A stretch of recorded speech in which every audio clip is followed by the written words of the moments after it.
Jen Carruthers here back at Claiborne Farm. It's kind of an interesting weather day. Yes, you never know what you're going to get in Kentucky. Hence the hair right now, but I am so happy to be back with Mary Ormsby. And I had to make a return here because since our last visit, Lull had a Tapit baby.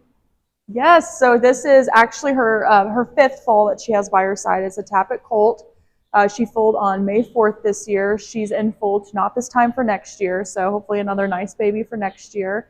She's been really consistent as a broodmare, kind of stamping not only physically, but she also loves to stamp that big, notable blaze that she has, especially on this one. Well, Lull was a fan favorite when she was racing, and maybe some of that had to do not only with her talent, but with her beauty.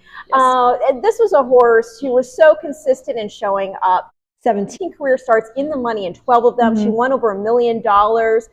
She was fourth as a 2-year-old in our Breeders' Cup Juvenile Fillies Turf. She went on to become a multiple graded stakes winner. Just a really exciting horse. Yeah, she was really consistent. She was really hardy. She was kind of what you want to see with a racehorse. Just really always game for whatever competition you kind of threw her way, and her race record really shows that. So. And campaigned by Claiborne with Adele Dilschneider. Can you talk about that long relationship? Yes, so that's been, Adele's been a long time, really well-loved client of ours. That's a relationship that goes years back, probably most notably back to 2010 with Blame, who won the Breeders' Cup Classic that year. It was not a fan favorite for that, I don't think, but to us, he was. If you come and visit him here at Claiborne, you will be a fan for sure. Yes. And he's so sweet. Yes. So that's a relationship that we've been cultivating for many years. It's a relationship that I think everybody here at the farm, we really hold really close to our heart because Miss Dilschneider is just a world-class woman. Well, let's talk about Lull's pedigree because as a petty geek, I mean, how can you not love this?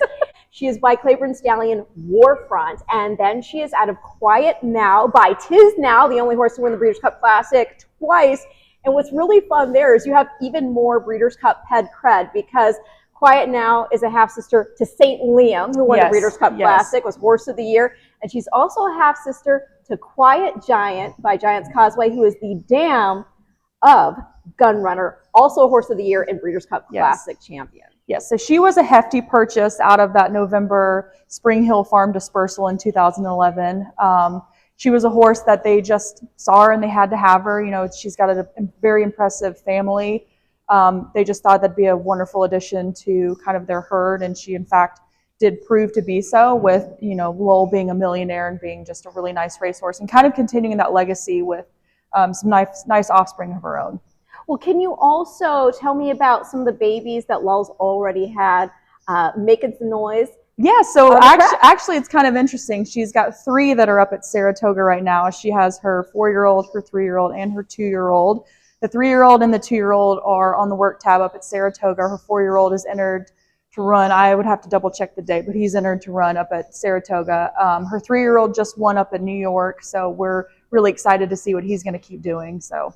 Well, that's exciting. Now let's talk about this baby by Tapit, and I love that connection, Tapit by a Claiborne Stallion and Pulpit. Yes. And then one of my heart horses is AP Indy, who's the sire of Pulpit. Yes. But, so tell me about him because he is so flashy, so athletic. Yeah, so he's a May foal, so he's one of our younger ones, and you can see physically, I mean, he's got it. He's got kind of what his mom has. He's strong. He's athletic. He's the right size. He's large, but he's the right proportion for being a large horse. He's intelligent. Great temperament. He's got a cute little personality, which I don't know how much that plays into being a racehorse, but we love his personality. So well, I think it does. I think the best racehorses, they have that edge of intelligence, absolutely. And they kind of roll with what's happening in the barn because don't you feel horses feed off the emotions of the people around them?